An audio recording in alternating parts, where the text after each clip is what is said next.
All right. How's everybody doing today? It's J. Stephen Roberts here. And we're going to do a little live stream today about hygiene and sanitary practices in the medieval world, in medieval Europe in particular. So kind of what I'm going to do is give a presentation for you guys on this. And at the end, I will check the chat and see if we have any interesting questions and say hi to everybody. So let's go ahead and talk a little bit about this topic. So a lot of people today have this mistaken belief that medieval Europe was filthy and unhygienic. And I think we have to look at the fact that prior to the 20th century, at best the 19th century, pretty much anywhere in the pre-modern world, the standards of sanitation and hygiene are not going to be anything like what we have today. But that doesn't mean people didn't think that this was important, that hygiene was important. They very much did. But the way that hygiene worked was more suited to the technological levels that these period of times enjoyed. So observance of cleanliness was alive and well throughout the European Middle Ages. It was just different than what we're used to. So over the course of the medieval era, the population of Europe grew enormously. That's one thing people forget.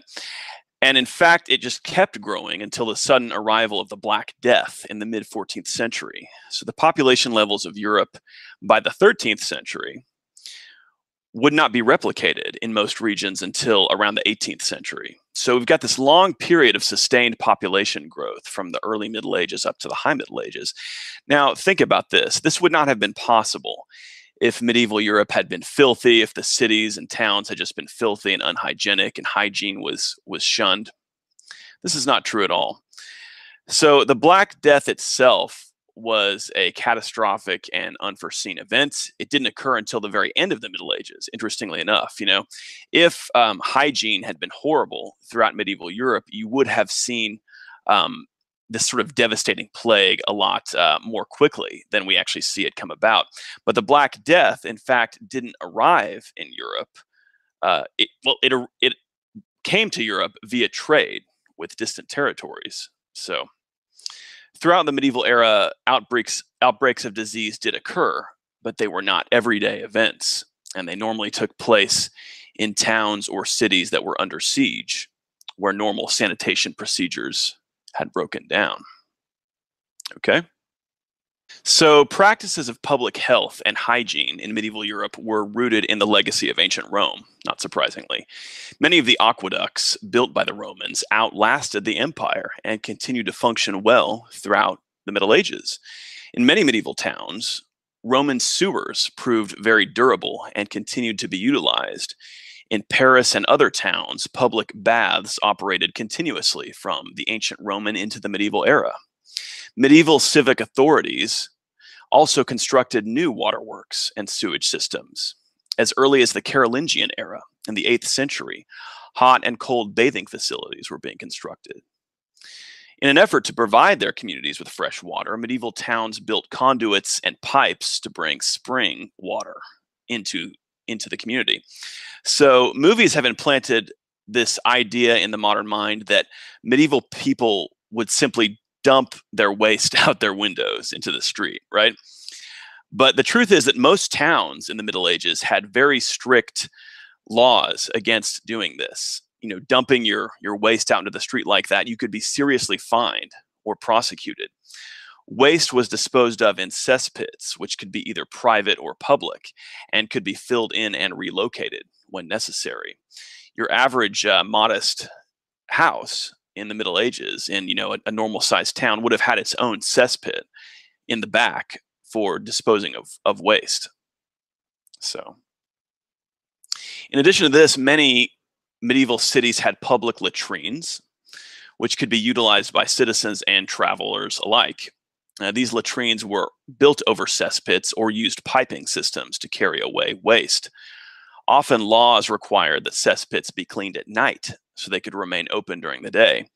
The maintenance of public latrines was often as difficult in the medieval world as it is today, and we have records of the citizens of towns complaining that public latrines had fallen into disrepair and demanding that the authorities remedy the problem.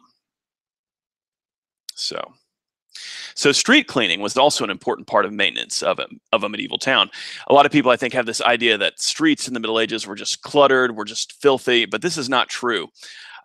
Civic authorities took great pains to ensure that streets were kept clean. For one thing, most towns had laws that required the citizens to keep their portion of the street clean. So, like the part of the street that ran in front of your house or next to your business, you were required to keep that clean. And we have a lot of records of legal action being taken against citizens who refused to comply with these laws. The fines could be very heavy. Cities also employed individuals known as rakers. These were street cleaners. So these were guys who went about, just like it sounds, they went about with rakes and they raked up trash and rubbish in the streets and they carried them away in carts.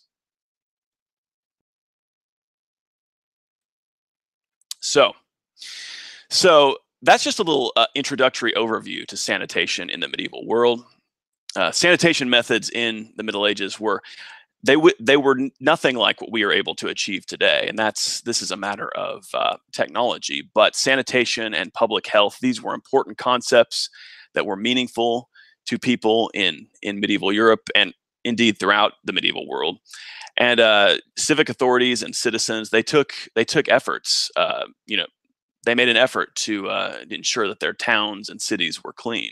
So they strove for hygienic practices. Okay, so that's my presentation here.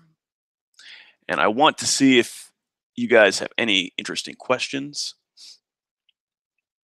Oh yeah, and please don't forget to smash that like button. And if you guys are interested in this subject, a good book that's kind of an introduction to this is this book. Let me jump over here. Daily Life in the Middle Ages. This is a very simple book to read. There's quite a few books on this topic that are good, but this one's probably the best to read first. It's by Paul B. Newman. It's organized by topic. It's got an entire section on public health and hygiene and bathing and stuff like that. So it's a good one to pick up. So I'd recommend you guys pick that book up if you're interested in this topic. So,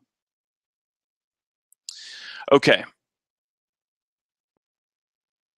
So yeah, what's going on, Harold? Harold Boulders in the chat, and he's asking people to smash the like button. I appreciate that, Harold. Okay. Oh, and Harold's asking about the book. It's about Europe, so it pretty much covers most of medieval Europe, and it's really it's really good. So, Never Trust an Elf asks if peasants bathed in rivers. Yes, that was a practice, and in fact, that was done more often in the early Middle Ages, bathing in rivers. In fact, a lot of the various quote unquote barbarian groups that ended up becoming the various peoples of medieval Europe, they had a tradition of using rivers as a staging ground for bathing. But bathing was done regularly throughout the medieval era. This idea that people in the Middle Ages didn't bathe for years or something like that is nonsense. Now, they couldn't bathe as often as we do, and this goes for throughout the medieval world. I mean, we have the ability to bathe anytime we want. They had to go to a lot more trouble to bathe. They had to get the water, heat the water. There were public baths which were operated, and oftentimes these public baths were set up in conjunction with the public ovens. So where bakers were making bread, and so heat that came from those ovens could be used to heat the baths. And these existed, in medieval Europe. I mean, and again, as I said in the presentation, some of them existed, since Roman times. So yeah, that was done. And bathing, it's like people would maybe take a full-on bath like weekly, whereas they would do kind of a minor type of bath, like almost like what we call a spitz bath, like where you get like a basin and stuff and kind of wash off as best you can. That would be done more like daily.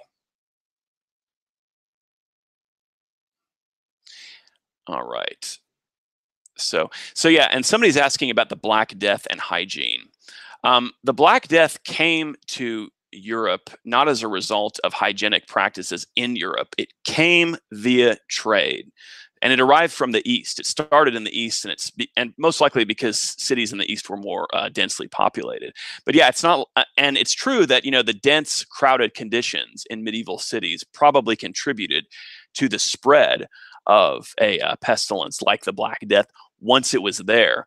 But it didn't like come out of the hygienic practices of people in Europe. It came via trade. That's how it got there.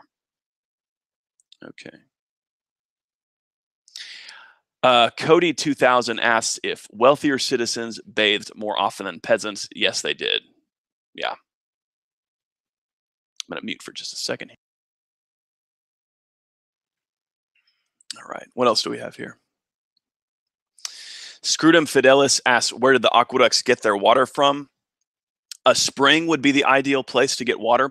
Springs were highly sought after in the medieval world, and in the ancient world as well. If a good spring that supplied a good source of water, that was the ideal place to supply an aqueduct with, because especially medieval people liked the fact that springs gave fresh water at any time.